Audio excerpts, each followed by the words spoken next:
A veterinary practice is investigating a complaint from a pet owner who claims he was told his dog was fine, only for it to be put down by another vet hours later. Wilson Veterinary Group has confirmed an investigation is underway into Stuart Hunt's allegations about how his dog's case was handled at the group's Spennymoor branch.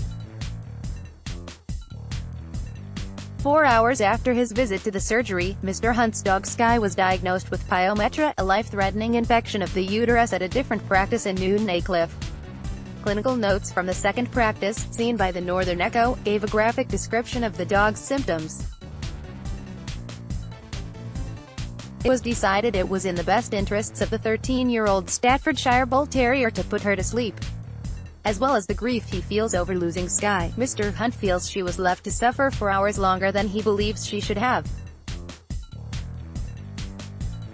The 53-year-old, from Ferry Hill, took Sky to Wilson Veterinary Group last Friday after noticing blood in her urine. She was also refusing to eat, drinking excessively, and her stomach was swollen and hot to the touch. Convinced something was seriously wrong, Mr. Hunt secured an emergency appointment at the practice. Mr. Hunt said, he said Sky had walked in, her eyes looked fine and that she appeared like a healthy dog.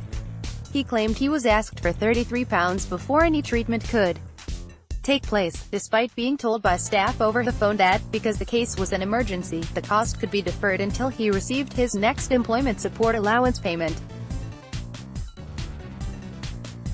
He said he was reassured this was the case again by the receptionist when he arrived at the practice. I was happy to pay the money, but I had been told I could defer the payment because I simply didn't have it at the time, said Mr. Hunt, who is disabled and suffers from fibromyalgia, osteoarthritis and depression. I know my dog and I knew there was something seriously wrong with her. I admit I did lose my temper, but the vet raised his voice too. I was asked to leave, so that's what I did. The Northern Echo outlined Mr. Hunt's claims to Wilson Veterinary Group. A spokesperson said they could not comment due to client confidentiality, although Mr. Hunt offered to waive this to allow the company to respond. The spokesperson said, "We are investigating the complaint and will make no further comment at this time." Mr. Hunt described Sky as a gentle and affectionate dog, adding, "I'm heartbroken. What makes it even worse is that it could have been dealt with earlier in the day rather than my dog having to suffer for another 4 hours."